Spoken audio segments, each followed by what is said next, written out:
الرحمن الرحيم. أعزائي طلبة وطالبات الصف الثاني الإعدادي، فيديو جديد مع بعض قبل الامتحان، ونعرف إيه أهم الحاجات اللي ممكن تجيلنا في الامتحان في النظري، ونعرف شكل الورقة الامتحانية، ونعرف كمان شكل الورقة اللي احنا هنشتغل فيها، وهنعرف النهاردة الثقافة الفنية، وهنعرف بعض الصور اللي ممكن تجيلنا في التذوق الفني. أول حاجة عايزين نعرف شكل الورقة اللي هنمتحن فيها. دي شكل الورقة اللي هنمتحن فيها.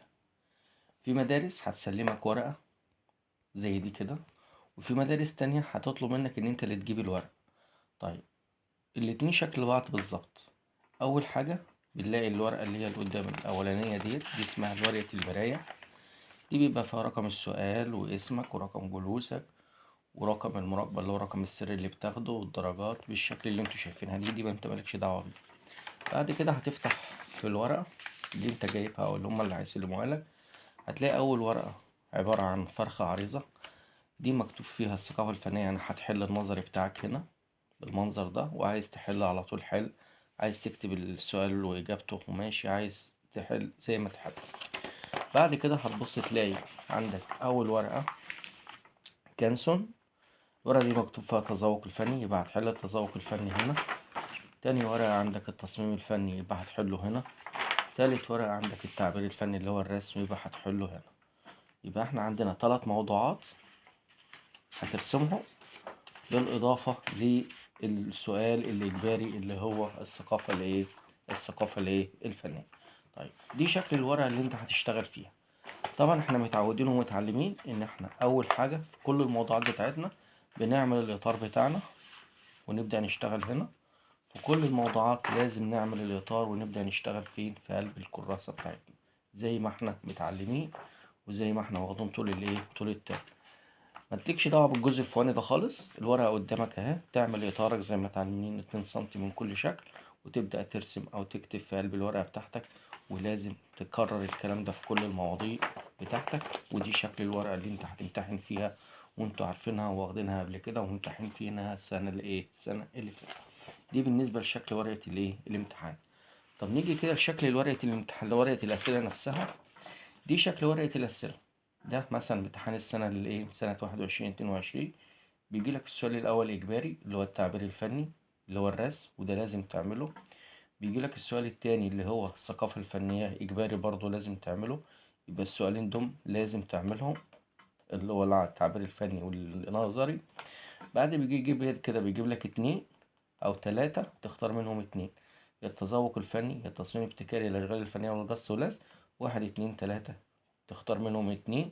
يبقى 2 وواحد إجباري يبقوا 3. يبقى أنت بترسم في 3 مواضيع بالإضافة للسؤال السؤال النظري بتاعك. وده شكل ورقة الامتحان. طبعا سؤال التذوق الفني هنا اختلف. هنا هيجيب لك صورتين زي ما هقول لك دلوقتي، مبقاش يجيب لك الرسمة دي، لأ بقى هيجيب لك صورتين وتقول له الصورة دي بتنتمي لأي فن زي ما هنعرف دلوقتي. ده بالنسبة لورقة الأسئلة. في التصميم الابتكاري لازم يجي يقول لك اكتب كلمة أو كلمتين بخط هندسي زي ما احنا عارفين. ممكن يجي يقول لك استخدم ورق الأعمال زي ما احنا خدنا طول الترم. دي شكل ورقة الامتحان اللي هتجيلك إن شاء الله يوم السبت. طيب، نيجي كده نبص على الثقافة الفنية والتذوق الفني النهاردة، ونعرف برضو شوية عن التعبير الفني، ونعرف شوية بس برضو عن القص واللازم. بصوا معايا كده. أول حاجة عندنا النهاردة منهج الثقافة الفنية. منهج الثقافة الفنية أنا عملتلك على هيئة أسئلة اختر وصح وغلط، وإن شاء الله مش هيطلع لك منه الأسئلة اللي أنا جايبها لك ديت، لأن الأسئلة ديت عبارة عن أسئلة من سنين فاتت، بالإضافة إلى الأسئلة اللي جاية من عندنا من مكتب الوزارة.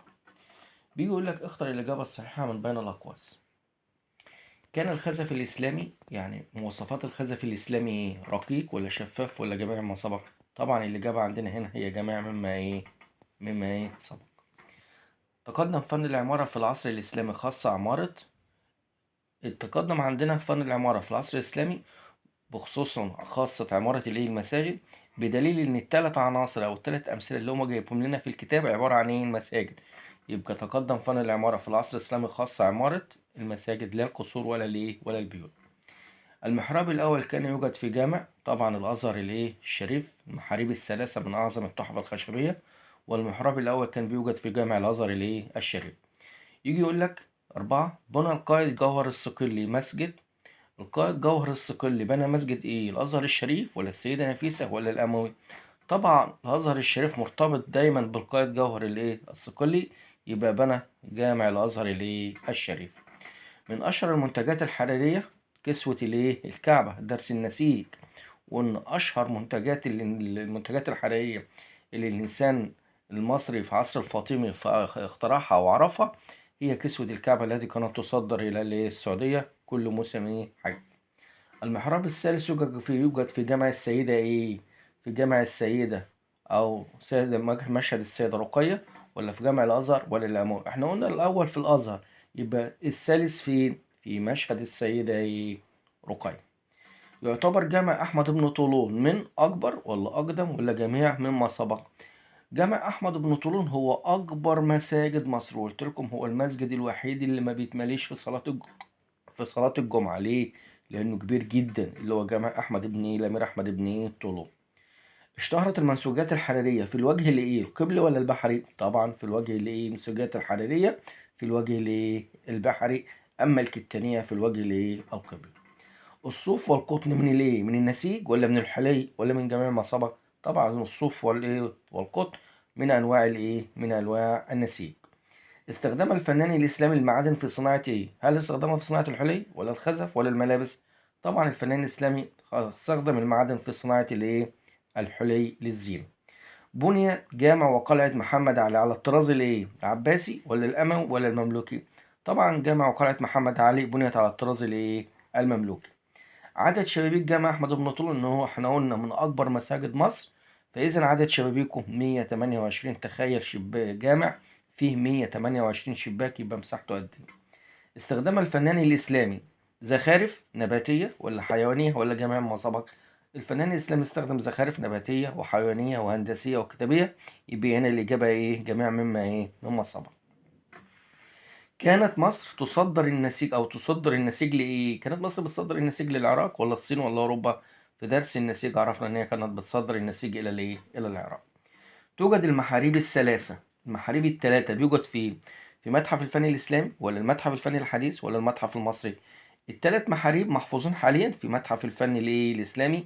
وأي حاجة قلت لكم، أي حاجة بتتحط في متحف إذا هي غاية في الدقة وغاية في الجمال ولا تقدر بثمن، فإذا هي من أعظم التحف الخشبية. من أنواع الحفر، حفر البارز ولا الغائر ولا المجسم ولا جميع ما سبق؟ كل اللي فات ده هي أنواع أنواع الحفر، فهي جميع مما سبق. السجاد والنسيج من عناصر الفن الإسلامي ولا الفاطمي ولا العباسي؟ طبعا الفن الإسلامي لأنه شامل الفاطمي والعباسي. بني جامع الأزهر الشريف في العصر ومين اللي بنى الأزهر؟ قلناها فوق، القائد جوهر الصقلي. في عصر مين؟ في العصر الفاطمي.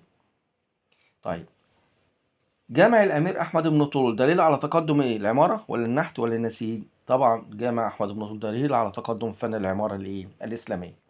يعتبر الزجاج والبلور بأنه شفاف ولا معتم ولا غليظ؟ طبعا الزجاج والبلور من أهم مميزاته إن هو شفاف. كانت مدينتي نجط تصدر النسيج إلى العراق، كانت مدينة قلت لكم عليها طول الترم؟ دقيق وشطه، ودول أشهر مدينتين كانوا بيصدروا النسيج إلى دولة العراق. العصر من أزهى عصور الدولة الإسلامية. هنلاقي إن العصر الفاطمي هو من أزهى عصور الدولة الإسلامية. ليه؟ لأن كل عناصر الفن الإسلامي انتشرت فيه، نسيج وعمارة وكل.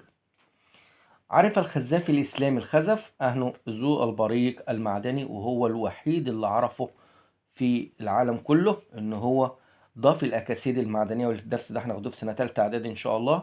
ضاف الأكاسيد المعدنية فائدة البريق المعدني. استخدام الفنان الإسلامي الحلي في صناعة استخدام الحلي والذهب في تذهيب المصاحف، وده سؤال مهم جدا في تذهيب المصاحف.